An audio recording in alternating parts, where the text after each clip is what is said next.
Oh, okay. Dear webinar audience, ladies and gentlemen, very welcome everyone, and thank you for joining the fourth Corona Recovery webinar hosted by Team Sweden, the Embassy of Sweden in Seoul and Business Sweden in Seoul organizing this specific webinar. During this webinar today, you will get to hear about first of all, the latest travel and visa requirements between Korea and Sweden and the EU, updates on the situation there. And then after that section, we will explore the business opportunities in the green and digital sector under the large rescue program, Korea New Deal. And during the whole webinar, if you have any questions, please use the chat function that you have on the right-hand side. And my colleague, who's technician today, will take care of the questions. And finally, we will have a Q&A session where we'll answer questions raised during the seminar. But before the Q&A session, we also have very interesting case presented by Ericsson LG, Opportunities under the Korean New Deal. So that's the agenda. Hope you find that exciting. But without further delay, I would like to give the virtual floor to the ambassador, Mr. Jakob Hallgren, to share information from the embassy. Please, ambassador. Thank you so much, Johan, and great to have you all online. I would, of course, look forward to meet you all in person, but it's great that we can meet in this way as well. I believe this is the fourth time that we meet in this webinar format organized by Business Sweden, the Swedish Chamber and the Embassy in a true Team Sweden spirit. This is the fourth time in the last 12 months. And as you know, the theme of today is a presentation that I look forward to from Business Sweden of green and digital opportunities and how that can be leveraged here in Korea. As we all know, the Korean government is investing heavily in that. So I look forward to that. And I think I'm especially interested to see what opportunities Business Sweden has identified in the Korea Green New Deal. We spoke about that at the last webinar of this kind, so I look forward to that. And now I, as the ambassador, can only really talk about the political level, but I think it's fair to say that we've seen quite an impressive change on the political side in terms of commitment since last summer with the Korea Green New Deal and the Net Zero 2050 commitment, and now gearing up for the P4G summit that I know that President Moon is really important for him in May, because I think Korea has realized the international pressure is now really on, and they need now to turn these commitments politically into concrete action. And that will, of course, mean incredible challenges for Korea. But from me, as the Swedish ambassador, the Swedish Embassy, Team Sweden, I really only see opportunities in that.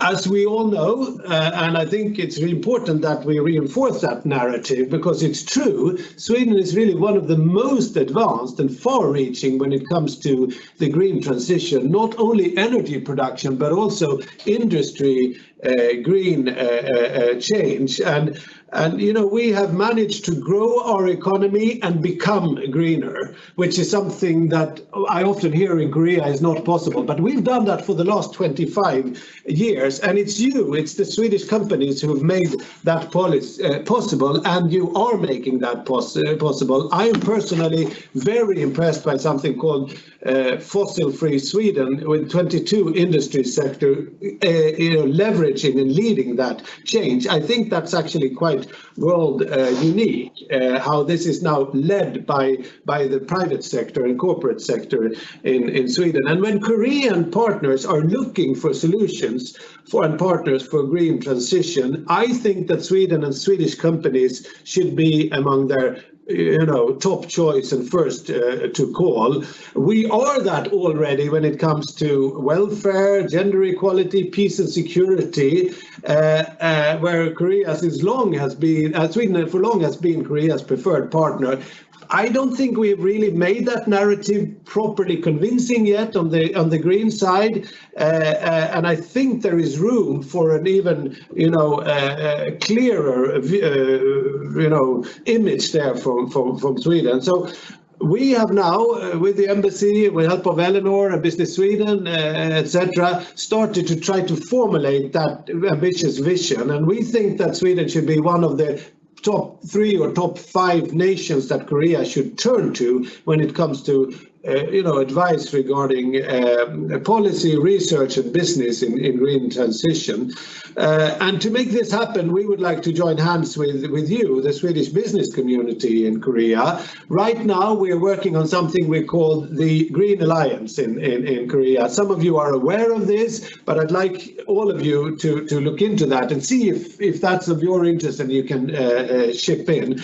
We are, I believe, coming back with a concrete proposal in that regard, where we would like to see your input. Now, this is the green, the policy bit. I promised, or Johan promised, that I would talk about travel issues, which I think I know is really important for you. So I'd like to give you the latest.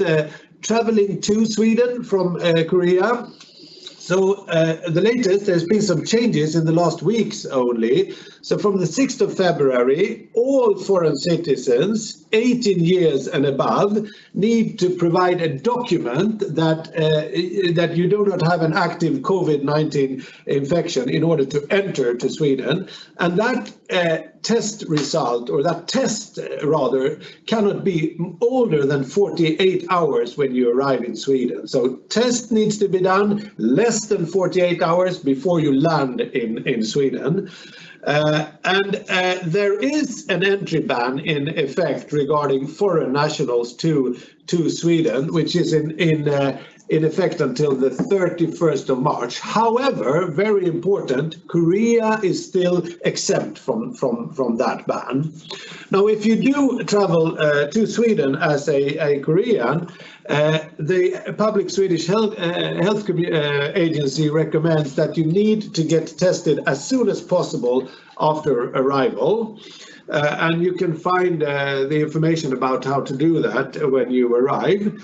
And if you have tested positive for antibodies, you're still recommended to get tested again after your arrival.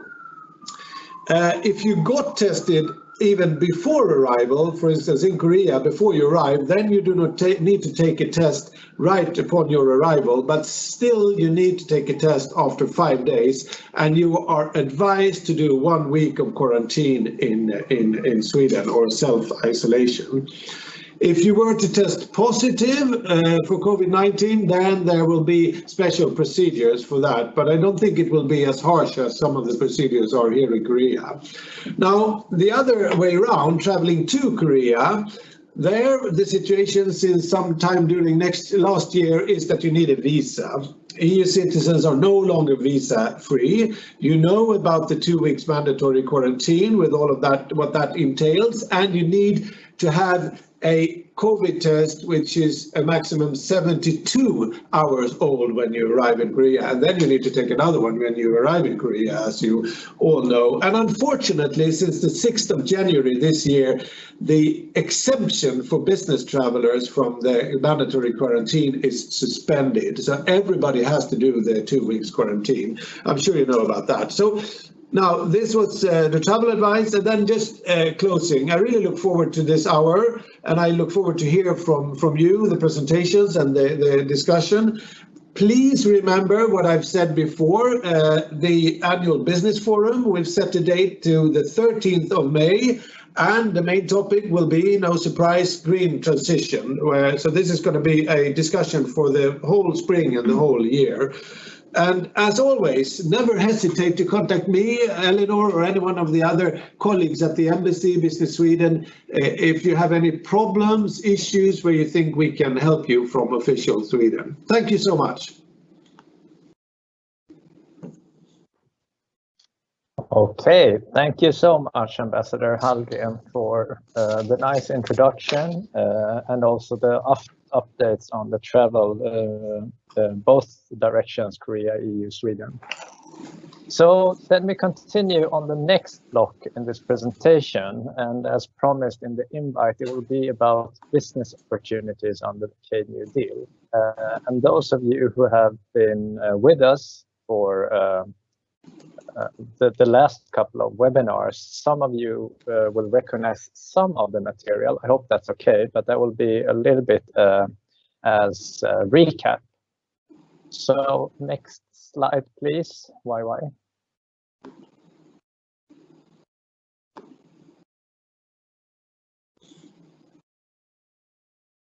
Okay, so this one I think some of you have seen, and we read this from right to left. So the background, that you see on the right-hand slide part of the slide, is that the South Korean government, as you all know, released a huge rescue post-COVID package, and focusing on the digital and green economy development plan. It's called the Korea New Deal, which was launched last July. And the amount is surpassing 130 billion USD and surpassing 6% of national GDP. So it's a huge rescue package. And additional budgets are also allocated in this year in order to accelerate the implementation of key projects here. And the two main pillars, also very known by now, are of course the green transition and the digital transition. So what has happened since last webinar, we have dug a little bit deeper to look at the business opportunities that we see in these two pillars, and also specifically where we see Swedish competencies match under these areas. So next slide, please. And we can go one more. So we start with the green transition, and as the ambassador mentioned, there has also been, we have a very ambitious goal for this year, more about that later, but there has already been a lot of activities conducted during 2020. So just a short recap, these were some of the high-level outcomes of these projects. A green transition info pack has been developed to present the Swedish offering, already presented to many Korean stakeholders and municipalities and cities, etc. We have had a number of webinars, as we mentioned, also specifically on subtopics such as hydrogen, which is part of the Energy New Deal. We have also managed to visit a few of the cities as Team Sweden together to start an initial dialogue. We have had a number of workshops together with embassy representatives, the chamber. There has been MOU signings, sister agreements between Korea and the Swedish city, and also planned workshops. The latter, however, were postponed in November, December due to the aggravated corona situation, but we hope to pick that up again pretty soon. Next slide, please. Okay, so that was a short recap. And now let's talk a little bit about what is actually under these new main pillars then. We have listed in the previous slide, you saw a number of high-level projects, but under the Green New Deal, the three major areas actually, and the green part that we think are interesting. So one is improving the infrastructure in urban areas to be more eco-friendly. The second one is to convert energy sources that can lower CO2 emissions. And the third one is boosting the industry, transforming it to green by supporting technology development and also commercialization of green technologies. So under these headings, under these three areas, 24 projects have been announced so far and to be implemented from this year. And if I speak a little bit more to each of these sub-areas, so the green urban infrastructure, what is hidden there, some interesting project. One is about remodeling public buildings. That also includes schools, both remodeling as say, but also to improve energy efficiency and also to provide renewable energy as a new source. Another sub-project under this infrastructure circle is to support regeneration of ecosystem in cities by providing more green areas, but not only providing areas, but it's also about ICT-based monitoring systems in the cities and in these eco areas. A third project which we find very interesting under the urban infrastructure is to provide smart, safe, and clean water management systems. And this is also a little bit linked to the digital opportunities about digital twins that we will come back to in the next session. So those are three very interesting areas we think under the green urban infrastructure. So moving to the second area here, low carbon emission energy. There are a few interesting projects as well. One is effective energy management through smart grids and production of green energy itself. And another area that is very interesting is expansion of wind and solar energy production. So to really support the transition from fossil-based power into more renewable sources. And a third very interesting area here is supporting green mobility, meaning the expansion nationwide of charging infrastructure for both commercial vehicles, hydrogen vehicles and buses, but also for individual EVs. So this is a very interesting area, we think, for considering Sweden's strength in these areas. Thirdly, boosting green industries. What is that about? That is about building green industrial clusters to support companies, especially SMEs have been pointed out, to create synergies. And so what are those synergies they are talking about? Synergies within research and development, but also demonstration and also commercialization of green energy solutions. So here we also find it interesting as there are many interesting new technologies coming out of the Nordics and Sweden where Korean partnerships could be established. Further, under boosting green energy, green industry, it's about developing measures to reduce greenhouse gases, improve air quality overall, and to also boost circular energy systems. Okay, next slide, please. And this slide we have looked at the previous webinar, but just a short recap what's happening now in various parts of Korea. So the New Deal has boosted several green projects, and several cities also shown interest to collaborate with Sweden already in the journey to a green transition. So I won't go through this all, but just to highlight a few.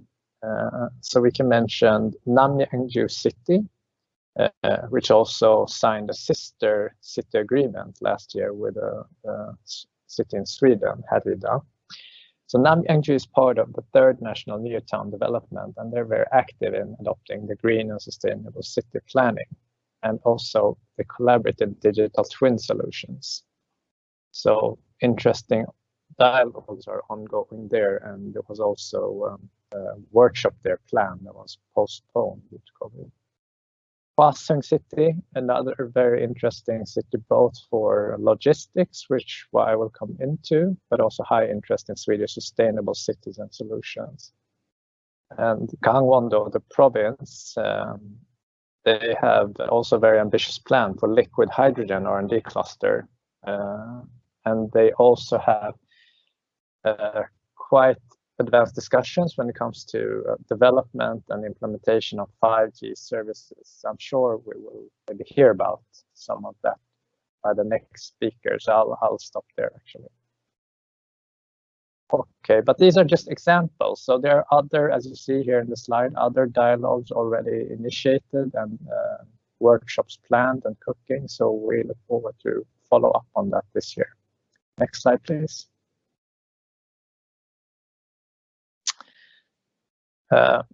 And as Ambassador introduced there, Team Sweden planned to launch this alliance, and the working name is Sweden-Korea Green Transition Alliance, but that's a working name. So where we jointly would like to promote and brand the green capability of Sweden during this year and hopefully onwards. And this will be a long-term promotional initiative. So it will both be about identifying and scanning for business opportunities, but a big part of this is also joint messaging and branding, and create an external communication platform where we leverage our common strengths as a group, and also position Sweden as a top partner to Korea in this transition, but also Swedish industry and Swedish companies as sustainable and innovative when it comes to green solutions towards the Korean stakeholders. And immediately what will happen, we plan for a joint press release after formulating a joint mission statements, and tentatively there will be sometime in April, first press release. And the working plan as of now is to jointly also conduct a launch event and press conference in May, possibly in conjunction with the Business Forum, May 13. Next slide, please.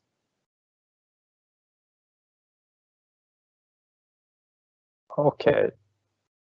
Next slide, please. Thank you.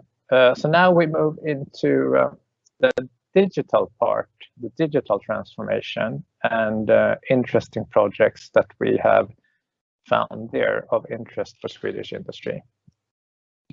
And this part is also huge. South Korea will invest over 50 billion USD on 4 key areas under this part. And by 2025, through government initiatives, grants, investment funds, and also via deregulations.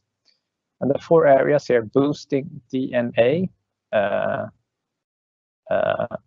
digitalized education, fostering and focusing on the untact, which I think is a Korean unique word, and also digitalized infrastructure. So what is hidden under these 4 boxes or circles? We start with the first, boosting DNA, and DNA in this aspect is about digital network and AI. So here, interesting initiatives that could be mentioned is applying 5G in all industries, especially when it comes to autonomous driving, autonomous cars, but also autonomous ships and commercialization related to that. So I'm sure we'll hear a little bit about 5G later.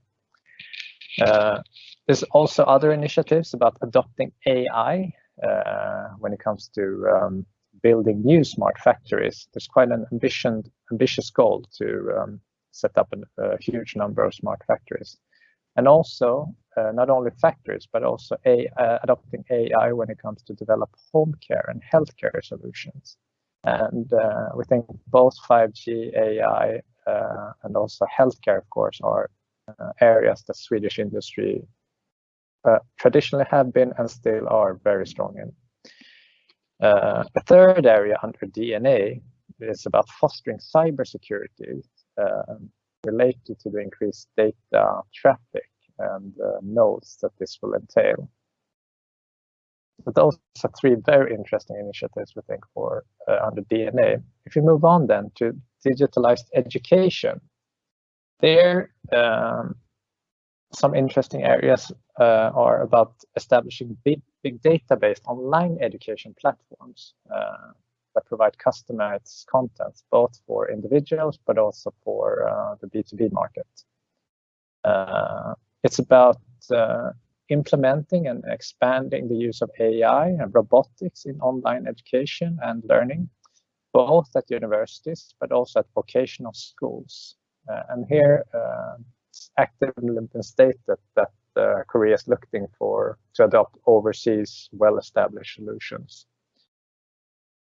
If we move on to the third area, fostering the untact, and for those of you probably calling in from Sweden, untact is a Konglish word, I would say, meaning it's a combination of no touch, untouched, and contact. So contactless industries. And here, areas of interest are building and expanding digital-based medical and elderly care infrastructure. Again, so a little bit linked to AI in healthcare. It's also about supporting business operation and management solutions for remote work environment, I think Corona has really accelerated this push globally, but also in Korea, where working from remote or working from home has not been very common until now. A third area here is also 5G and AI-based solutions to online merchandising and shopping. And Korea, being a leader in this area, can take the next step here, so that will be really interesting. If we move on to the fourth area, digitalized infrastructure, there is about, it talks about building digital management systems, both by adopting 5G solutions, but also more specifically digital twins, which is, I think, one of the hottest buzzwords now, that I think Ericsson is maybe can explain more in detail what that is about. But basically, it's creating digital simulated models of large objects, such as cities or transportation systems or water resource areas and management systems. So these digital solutions will be implemented both developing smart cities and industrial complexes alike. And also another area under the digitalized infrastructure is establishing smart logistics systems and fulfillment centers, adopting all these new technologies. So there are a lot of interesting areas here under the digital part as well. And among the 42 announced projects, we have specifically dug a little bit deeper into 3 sub-projects that we think are of interest short term. So next slide, please. And I said 3, but I start with this 5. So this has been mentioned: 5G, AI, smart logistics, education technologies, digital healthcare, and cybersecurity. So I will dig into 3 of those and talk a little bit more. So next slide, please. So smart logistics is one area that we have identified and plan to do promotion already during this year. So the government aims to establish digital logistics systems, and this will be a nationwide system to automate the whole process and handle cargoes more efficiently nationwide.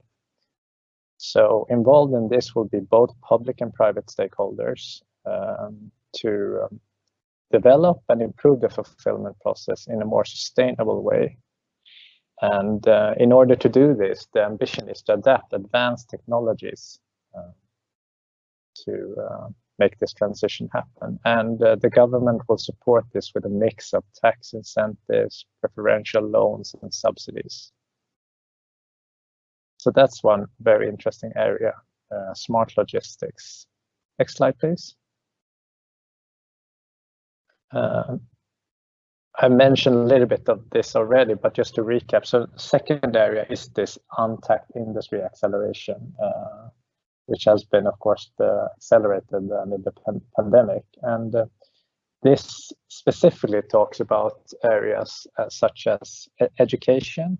The government supports to foster more the whole edtech industry with more online education platforms. And stakeholders here have announced that they seek open collaboration with tech solution providers that are international. Digital healthcare was mentioned. So government also wants to establish smart hospital nationwide and also develop AI-based diagnosis software, and cybersecurity that was mentioned. So yeah, we move on with the third area. So next slide, please. 5G. Korea being a global leader in 5G and soon moving into 6G in a couple of years. So 5G and AI are also key areas, of course, that the government wants to drive as an enabler in this whole transition. And the ambition is to quadruple the penetration rate worldwide. And as for 5G, I think I will stop here and leave more later for the Ericsson presentation in the following session. So as you see, to summarize, there are a lot of interesting opportunities. Next slide, please. a lot of interesting opportunities and a lot of interesting projects. And now, beyond the very top level headlines, we have identified these 20-some areas that we think are really of interest for Sweden and Swedish industry, matching the Swedish competence as well.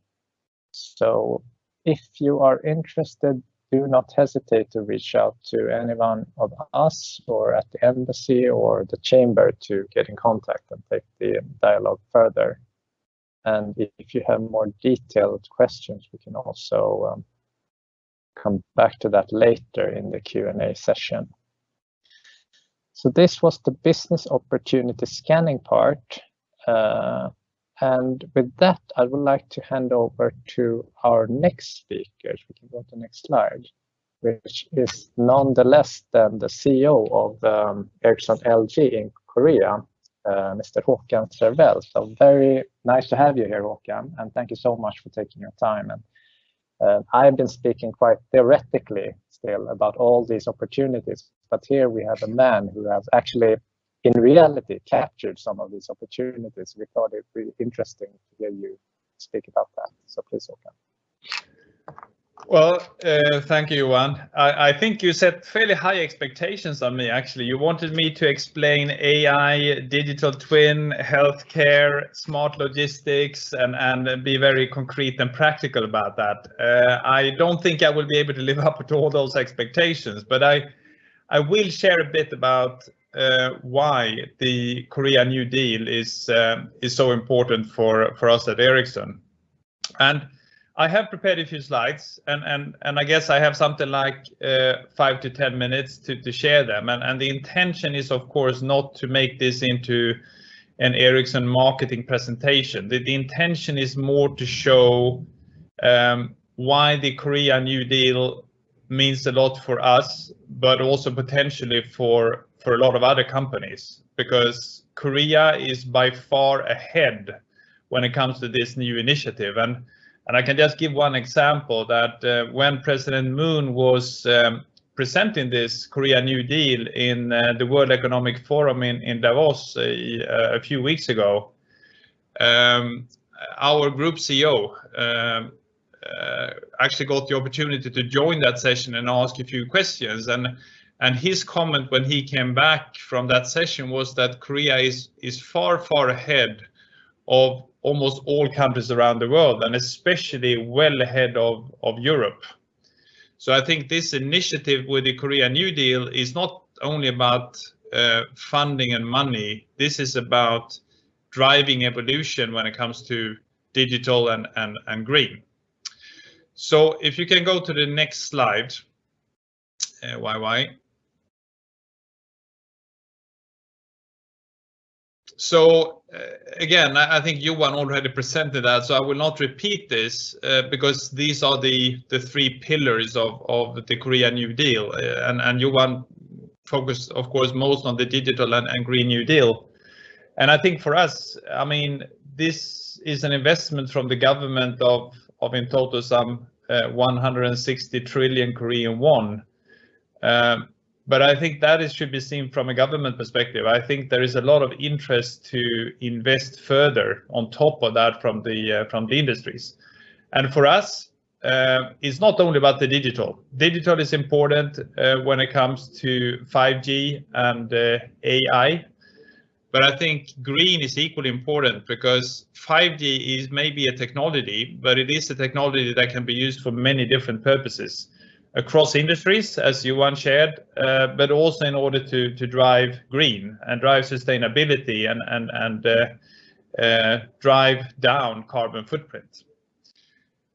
So I want to share with you just one example in one dimension. Otherwise, we would need to spend a few hours, but I'll take one. So if you take the next slide, which is related to smart manufacturing. And I just want to give you, because sometimes we only talk about the Korea New Deal, about the investment from the government, and I think that's good, but I think we also need to understand the tremendous opportunity of using ICT technology and of course in our case 5G and AI to drive value. So what you see on this slide is an example the benefits if you would build a smart factory or creating smart manufacturing. And we have a rule of thumb that we're using, that the potential saving or value would actually be $1 per square meter and day. And you can see this in 3 different dimensions. You can see that if you build a smart factory, you can actually reduce the waste, which, for example, means that you're able to calibrate the tools in your robots and in your machines, and you can do maintenance. You can actually replace them just in time. You would have an increased flexibility because you can have a lot of robots in your factory. But today, many factories these robots are connected via lines and wires. But in a mobile factory, you can actually move around the robots in any way you want, which creates a tremendous flexibility for changing your factory for new products or for customizations. And then, of course, new digital services. You can actually automate more. You can create a better efficiency of your equipment. And these 3 together is creating a value of $1 per square meter per day.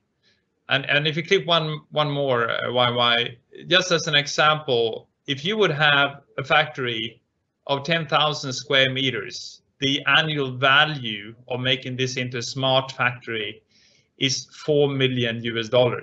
And I can tell you, many factories are bigger than this. There are also, of course, smaller factories, but this is one example of showing the value of doing digital transformation using 5G. So we got the next one. A little bit of promotion from an Ericsson perspective, but again, the intention is just to show that this is not something that will happen in 2030. This is something that is happening now. So when it comes to Industry 4.0, of course, people are maybe thinking about Ericsson when it comes to mobile phones and mobile technology for consumers. But a lot of focus for us right now is on industry, which is the reason why we are working together with a lot of different industries around the world. Smart factory is, of course, a big area, but it's also about mining and other type of use cases. Because this, sometimes we talk about 5G and people are just expecting to get a high speed or a lower latency in your mobile phone, but 5G is really primarily for industry and driving Industry 4.0 and driving digital transformation across many different industries. I mean, we talked about autonomous driving. Of course, transportation is one, healthcare is another one, smart manufacturing I mentioned. As a matter of fact, there is more or less no industry that would not benefit from using 5G. So let's go to the next one. So far I talked about digital, but we also focus quite a lot on energy consumption because the usage in mobile networks are actually increasing all the time. And it's a tremendous growth. And you can actually see on the left-hand side that the global energy cost of running mobile networks is actually $25 billion per year. So with a continuous increase in usage of the network, it also requires that we have to focusing on energy consumption. So if we would just continue to build and deploy 5G network in the same way as we did with previous generations, 2G, 3G, and 4G, this energy curve would not be acceptable. So we are actually taking a lot of initiative. We are putting in a lot of research and development in actually making more energy efficient 5G networks.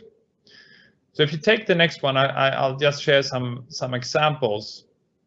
And I'm not aiming to go through them in detail, but just saying that there is a lot of experience and technology going into making it more energy efficient. One is, of course, that we develop software that is making efficient use of the hardware, which is the one that are consuming the energy. You need to build 5G with precision to make sure that you build it for the particular purpose and not over-dimension it. But as Johan mentioned before, we are also building in a lot of artificial intelligence in this, because we don't want mobile networks to be consuming energy when they don't need to. So the AI is actually making sure that the mobile network or specific sites in the mobile networks are switched on when there are users around, like yourself using your mobile phone, watching Netflix over your mobile phone, or it may be a factory that is running their production. And we actually have a new generation of mobile infrastructure, which we call Ericsson Radio System. And if you would just compare that with the previous generation, the energy consumption is actually 30% less.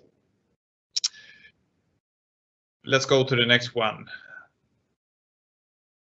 So I wanted to finish off with this slide. I realize this is just a summary, but the Korean New Deal is very important for us here in Korea. As a matter of fact, it's actually very important for us also globally, because Korea is very early when it comes to 5G.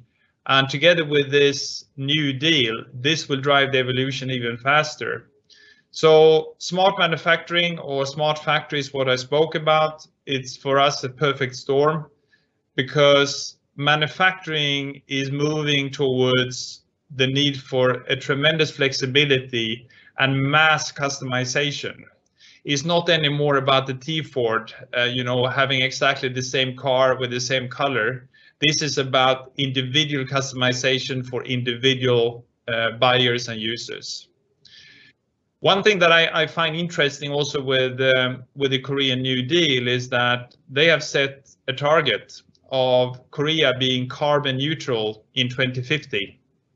And this is also a very good match with Ericsson, because we have set a target of being carbon neutral as a company by 2030. So this is actually showing not only that this is important, but also the focus from Ericsson to drive the green areas of the New Deal. And finally, it's another number that I find interesting, because sometimes people are saying that the mobile networks and ICT and all computers and servers or whatever it may be is consuming so much energy so you can run individual cities or countries. But I think there is one thing I want you to remember, and that is ICT. And of course, this is not only 5G. ICT have the potential to reduce the carbon footprint by 15%. And then you should remember that ICT is also consuming energy, but that is about 2%. So of course, there is a very, very good business case also from an environment perspective to invest more in ICT, because the net effect is very positive from a carbon footprint. So that's the 10 minutes update on why Ericsson is very committed and interested and will continue to focus on the Korean New Deal. Okay, thank you so much, Håkan. Great to hear that you see so much opportunity within the Korean New Deal. I mean, not only in digital, but also on the green part.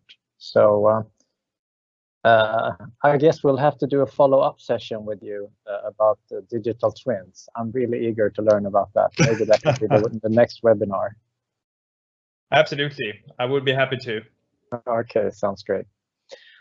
Okay, with that, I think we move into the Q&A sessions. We have roughly 10, maximum 15 minutes to be mindful of everyone's time here. But I think we need help from our technical moderator, YY. We have some questions on the chat, and we'll try our best. I'll try to direct a question to who might be best suited to answer it. And our colleague, Mrs. Josie Ryu, who was originally who's our lead in this project, she could unfortunately not attend. So if there are any specific questions that we cannot reply here, I'm going to make sure that we get back to you.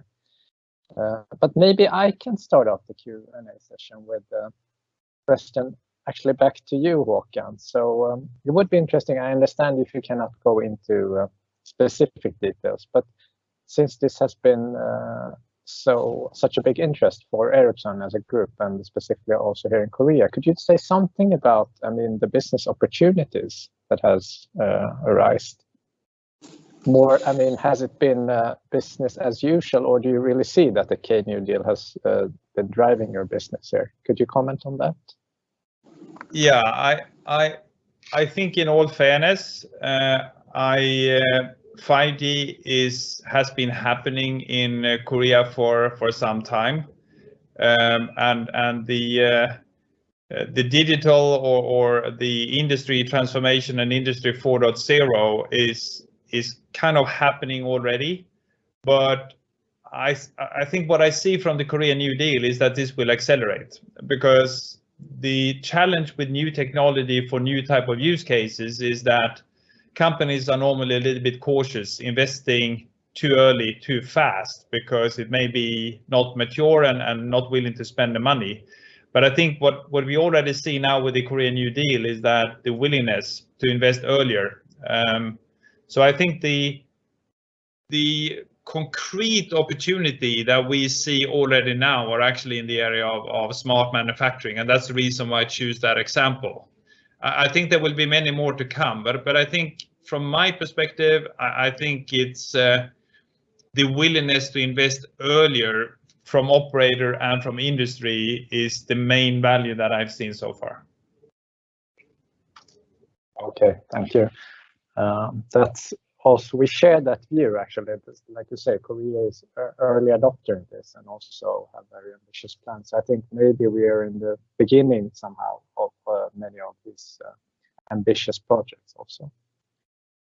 Okay, to continue the Q&A session, we would need the assistance of YY. So if we have any chat questions that have come in, if you could share, I can try to help direct the questions.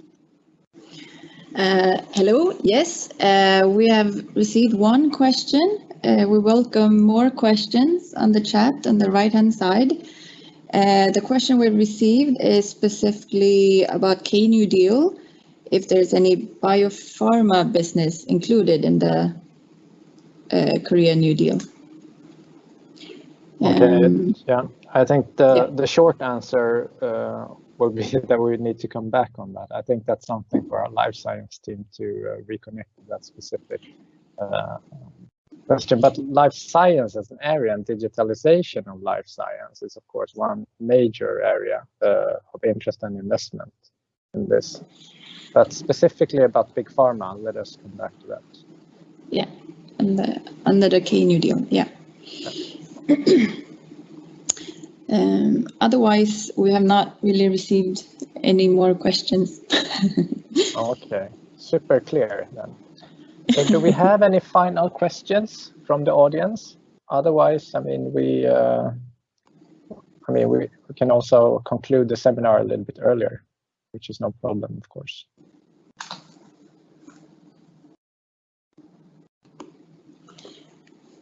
We wait 2 seconds.